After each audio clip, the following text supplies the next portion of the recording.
This video will be the third video on discussing the 3M model. And so let's give a quick review here. That the 3M model, we have strategy, and that was where we used Porter's.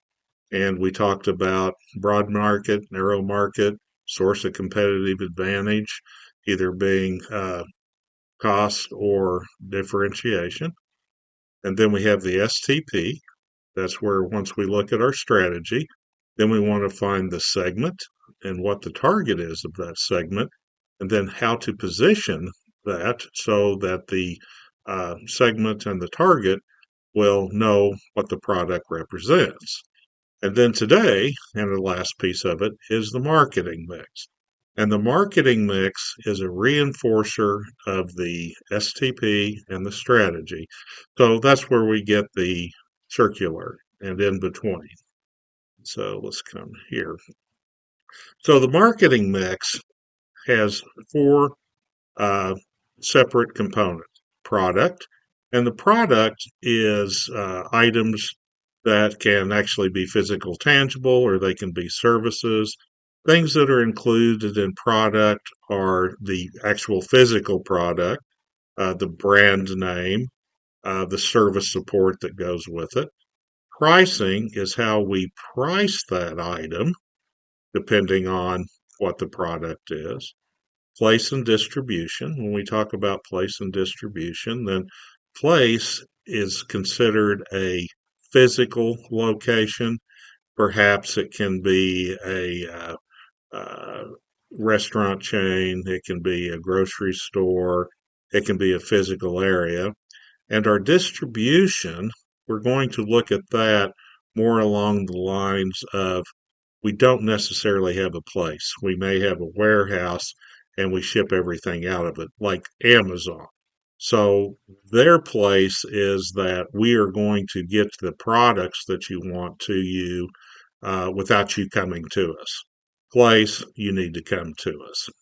And then last, promotion is how we're going to communicate uh, the other three factors here. So this is how we're going to tell people what the product does, what it's going to do for them as far as our segment's concerned, and those type of things. And so we have a situation here where these are related. Now, let's talk about the cost leadership strategy.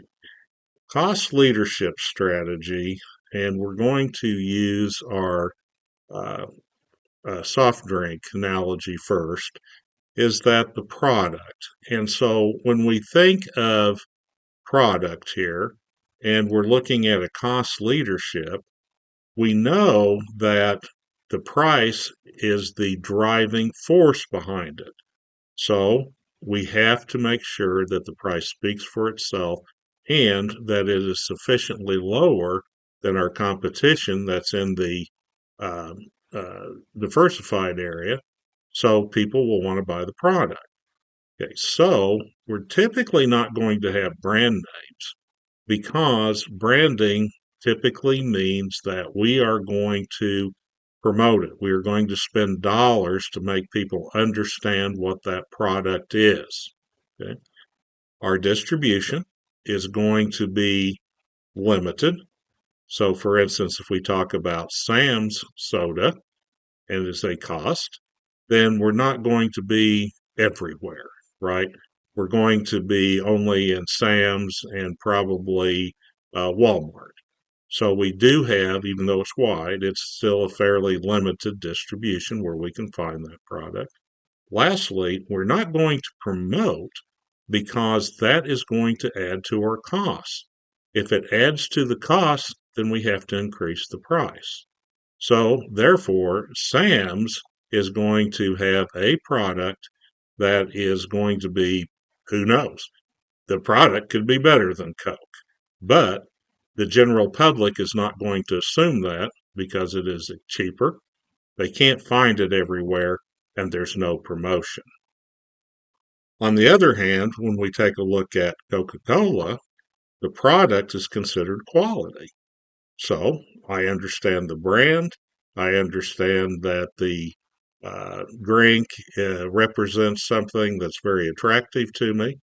Therefore, if I spend the money on promoting the brand and letting people know what it represents, I'm going to have considerable dollars in promotion.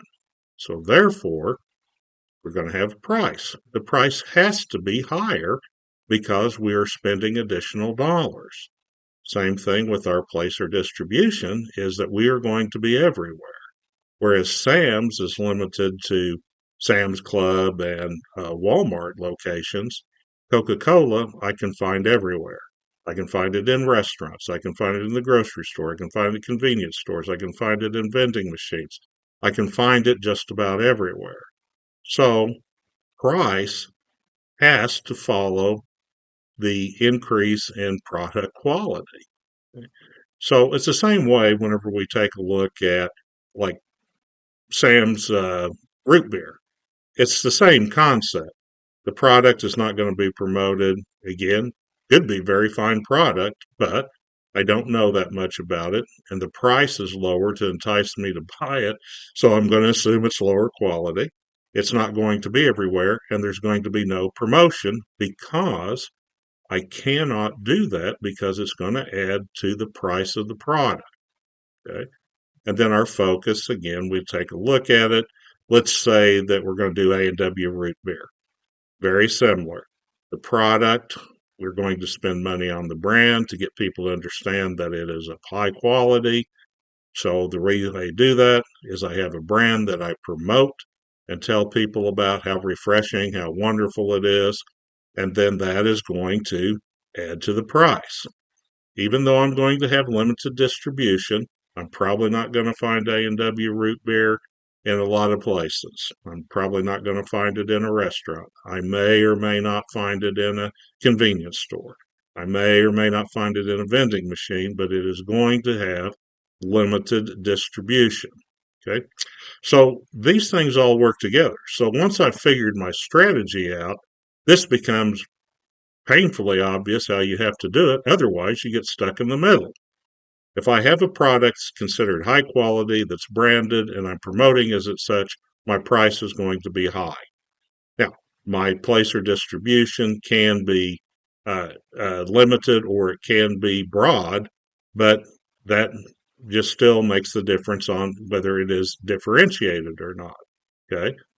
Now, if I have low cost, it doesn't matter. Product can be in a broad market, can be in a narrow market. The price is always going to have to speak for itself. There'll be no promotion because it adds to the price. And lastly, our place or distribution is going to be limited. So that's how this works. So if I decide I'm going one way or the other, I've already made my decisions on how this product's going to work. Now, depending on our segment and depending on the target, it's really going to tell us how we're going to do this promotion, maybe where we're going to place it. We know we're going to have to price it somewhat higher, and the product has to be considered quality. So, again, let's take a look here. Cost leadership, that's going to be Sam's Choice. Going to be low cost, considered a fairly low quality product, limited distribution, and no promotion. Coke, high quality product. It's going to have a high price, higher price. It's going to have extensive distribution, and it's going to be promoted heavily. Publix Cherry Cola, or another one that is a low cost, is going to have, again, the product's going to be considered low quality, lower quality. It's going to have a lower price. Distribution is going to be limited, and there's not going to be any promotion. Focus differentiation, we're going to be in the narrow market. We're going to have a product that is considered premium. And the reason it's premium is because we're going to spend money on promoting it. So we're going to have promotion, which is going to cause the price to increase. So it's going to be higher priced. And our distribution, in this particular case, is going to be limited. Let's take a look at another instance here. If we look at grocery stores, then we can look at cost leadership in a broad market, differentiation in a broad market, and in a narrow market, we've got a focus cost leadership, and we have a focus differentiation. So let's take a look at this. You may say, well, what the heck's here? Everybody knows what Walmart is. Well, one of their strategies is that they are going to be the low cost leader. So you're going to be able to get the majority of the products you want at Walmart. They're going to have a very solid mix of name brands and those type of things. Now, name brands are the same issue. So if I go in and buy a name brand at Walmart, they are generally going to cost higher. But Walmart is going to price them lower because they get a better deal on buying from the manufacturer. So they can charge a lower price, but they make their margin. Again, don't make the mistake that I'm going to be a Walmart of something and charge lower prices. The only way you get to do that is if you can maintain your margins and also sell that particular product at a lower cost. Okay, so we got Walmart here. So Walmart's strategy is that we are going to carry products and we're going to have a mix of brand names and we're going to have a mix of store brands. And so people are going to assume that their products are somewhat quality. They're also going to look at the pricing that says, well, they're lower priced. They're going to look at distribution, which is going to be fairly wide. And then lastly, there's not going to be much promotion because if you look at it, Walmart's promotion is that their locations are one of their big pieces of that. And their ability to negotiate and be the leader as far as buying quantities from national companies and being able to maintain their margins but charging a lower price lets them be the cost leader. The other thing we have in a broad market is Whole Foods. Whole Foods will have some of their own brand names. They'll also carry some national brands, but they'll have meat department, they'll have produce, same things as Walmart, except Whole Foods will have some specialty items that probably you won't find at Walmart. And so if I go to Walmart, I might get some upscale meats. I might be able to buy like lamb chops, or I might be able to buy whole lobsters. I might be able to buy some particular products that can't be found there. And so I'm offering a different mix of some products that I'm going to have to charge a higher price. Okay. So we differentiate here. We're going to be in a broad market and we're going to sell there. The one thing that you could say that is a little bit different here is that Whole Foods typically don't go everywhere, but I would say that they're differentiated, that most major urban areas have one where almost every town has a Walmart. When we look at the narrow market, and we're looking at the source of competition as being a low price, then the focus cost leadership is Aldi. Now, Aldi has a narrow because they don't carry a lot of the items that, say, Walmart does. If they have produce, it's very limited. If they have meats, very limited. If they have brand names, very limited. Most of the products that they sell is their own house brand. So Walmart, in effect, has to charge more for, say, Tide than Aldi would for Aldi liquid detergent because Tide spends money promoting. Okay. Aldi does not spend any money on promoting their house brands. So it is more narrow because of product selection and the amount of products and types that are offered. A focus differentiation, again, is narrow, but it has a unique product. And I use this Pandilla Market as an example. That is a Mexican food store. And so they may have a few items that you would see in the others, but they would focus specifically on products that come out of Mexico or Central America or those type of things. And so what it says is we're not going to compete with everybody else on those particular items. We're going to focus on our specific items that we're going to do, and specifically it is people that want Mexican food. Okay. And so that's how that goes. So in this particular case, we're going to have somewhat higher prices. Okay. We're going to have products that are differentiated because some people will know about them, some people won't, but people that know about it want those products. Okay. Our distribution is going to be limited, and there's probably going to be some promotion of it just to let people know that, hey, we have this in town. Probably not a great amount, but some. Same way with Aldi's, very little, very little promotion, low cost. Products are probably considered lower quality, but the price speaks for itself. And distribution is somewhat narrow. It's not as many places as Walmart is. So when we look at the 3M model as a whole, we have our strategy. And just basically, I'm going to pick a strategy that's either going to differentiate or it's going to be run on price. I'm going to select a segment, a target within that segment, and I'm going to position it. Okay. So let's use, it's just simple to use somebody that is looking for a value, not a value, but a low cost item, then that segment is going to typically be benefit. The benefit is the lower price. So my target is going to be those people that are looking to save money.